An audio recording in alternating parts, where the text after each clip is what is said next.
Buenas noches, amigos. Voy a hacer, como prometí, un pequeño comentario sobre el tema de los buques fantasmas en formato de videoblog. En realidad ya hace mucho tiempo que me lo habéis pedido, sois muchos los que me habéis pedido que hable sobre barcos fantasmas y tal, sobre el mito de los barcos fantasmas, de dónde viene, en fin, cómo se originó.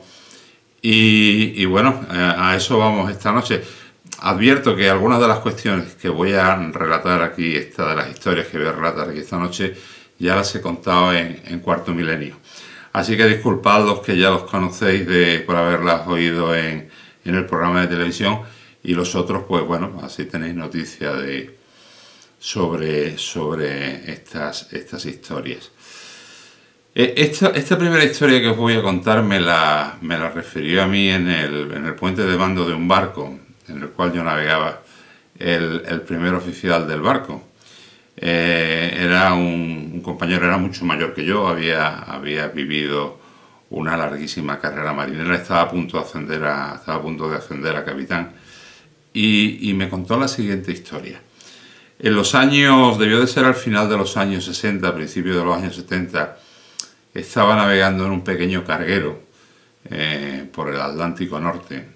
Iba él de guardia en el puente junto con el timonel.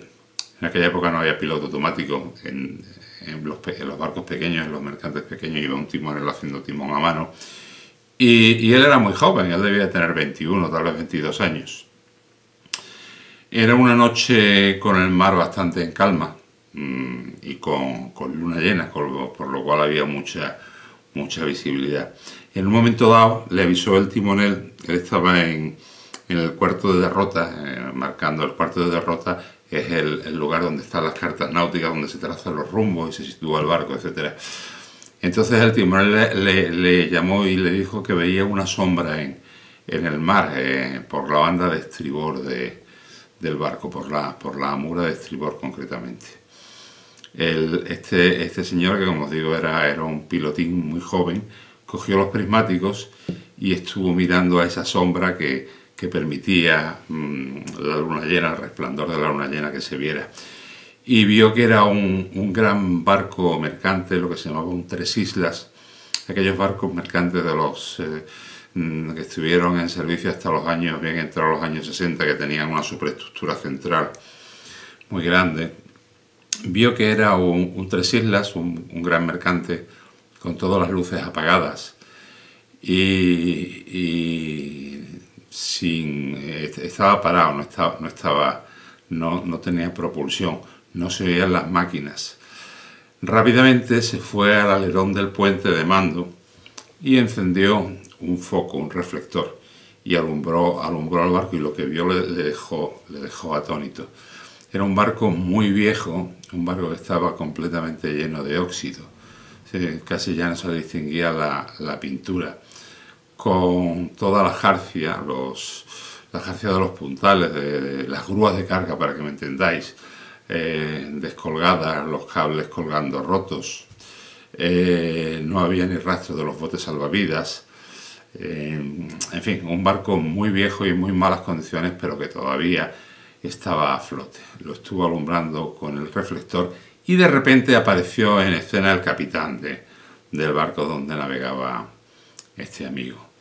Empezó a gritarle desaforado: pero bueno, ¿qué haces, muchacho? ¿Cómo se te ocurre alumbrar con el reflector a ese barco? ¡Apaga el reflector ahora mismo! Y le pegó la mayor bronca que le habían echado en toda su vida profesional.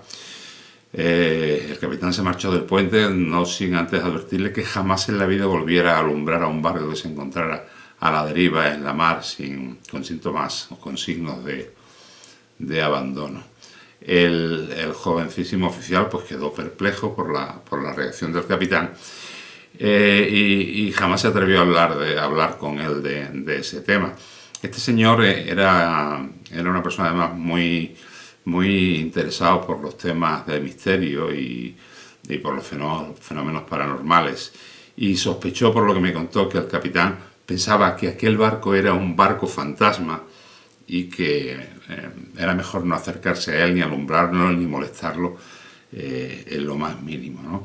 Esta anécdota demuestra lo arraigado que estaba en el alma de muchos marinos la idea de encontrarse en alta mar con barcos fantasma, barcos aparentemente sin tripulación y que iban a la deriva, iban navegando, por decirlo de alguna forma, a la deriva.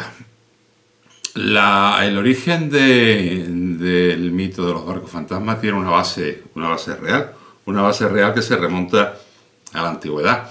En la antigüedad salían los barcos de vela y si por C o por B se desarrollaba a bordo una epidemia, pues lo que solía ocurrir era que toda la tripulación moría. La tripulación quedaba muerta a bordo del barco, el barco quedaba sin gobierno, a la deriva. A bordo normalmente pues había ratas y había perros y había otros animales que devoraban los cadáveres. Entonces, si en alguna ocasión que otros barcos encontraban a estos barcos a la deriva con toda la tripulación muerta, bien por una epidemia, bien por una infección, bien por un problema, una intoxicación alimentaria, el botulismo, cualquier cosa, pues cuando llegaban a tierra contaban lo que habían visto y de ahí probablemente nace el mito de los barcos fantasma. Luego fue la literatura con relatos como los del holandés errante y tal, fantaseando ya y añadiendo otras muchas cosas, los que dieron a conocer el tema de los barcos fantasma y hicieron que se convirtiera en un fenómeno a nivel mundial. Lo cierto es que hoy en día siguen apareciendo a lo largo de la historia, a lo largo del siglo XX, del siglo XXI, han aparecido todavía a la deriva muchos barcos sin tripulación. Me acuerdo ahora mismo, me viene a la memoria, creo que se llamaba el Ludov Orlova, un barco ruso de la antigua flota soviética que estuvo mucho tiempo en el Atlántico a la deriva sin tripulación. Se ve que se había soltado de algún puerto y había quedado a la deriva. Era conocido entre los marinos como el barco de las ratas caníbales, porque decían que a bordo solo había ratas y que como no tenían nada que comer se comían entre ellas, ¿no? El Ludov Orlova acabó desapareciendo, pues probablemente se hundiría en un temporal. Las últimas veces que fue avistado presentaba una escora muy pronunciada hacia una banda. También hay varios casos de pesqueros que fueron hallados a la deriva sin tripulantes a bordo. Lo relaté hace no mucho, en Cuarto Milenio, cuando hablamos del Demeter, el barco que nace de la imaginación de Bram Stoker, del creador de Drácula en su inmortal novela. La aparición de barcos sin tripulación, como digo, a lo largo del siglo XX se ha seguido produciendo, no con tanta frecuencia como antes, pero también se ha producido se seguía produciendo, por ejemplo, en el siglo XIX y daban lugar a leyendas como la del Mari Celeste, que apareció a la deriva sin tripulación, como sabéis, entre las Azores y Portugal.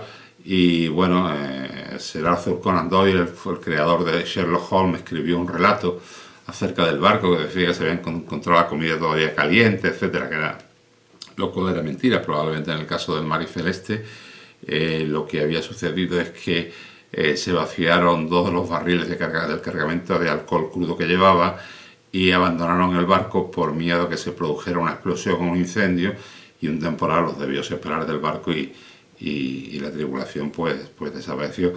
Hay quien dice que el bote pudo aparecer en las costas asturianas con la tripulación ya muerta y los cadáveres en descomposición, por una serie de noticias que aparecieron en la prensa asturiana, aunque por aquel entonces no se relacionó la aparición de aquel bote con cadáveres con el Mari Celeste. Hay otros muchos casos de buques fantasma en el siglo XX que además han sido muy sonados. Por ejemplo, había un buque de instrucción, el Copenhagen, que desapareció. También conté la historia del Copenhagen en Cuarto Milenio, que desapareció con toda su tripulación y todos sus alumnos de náutica. Era un buque de escuela de la Marina Mercante.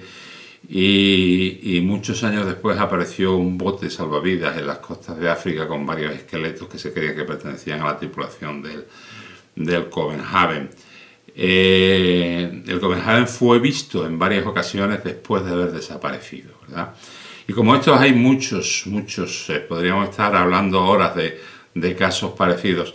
En próximos videoblogs os hablaré, por ejemplo, de un barco de vela que apareció a la deriva sin tripulación en las costas de Almería. Creo que lo relaté, pero por escrito, no en videoblog. Tal vez haga un videoblog ahora en estos días contando esa historia.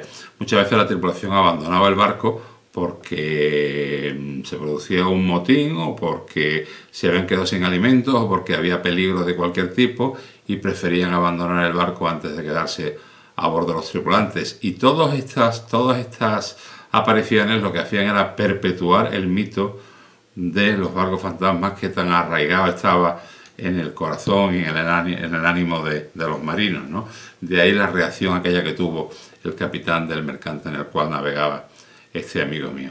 En fin, básicamente y explicado de forma sucinta, este es el porqué y el origen de las apariciones de los llamados buques fantasmas, que luego, como ya he dicho, la literatura y el cine se han dedicado a magnificar y amplificar. Y bueno, no deja de ser una historia muy bonita, ¿no? Una de esas tradiciones marineras del mar que creo que debemos recuperar y perpetuar. Hay mucha gente célebre, muchos grandes marinos que dicen haber visto barcos fantasmas.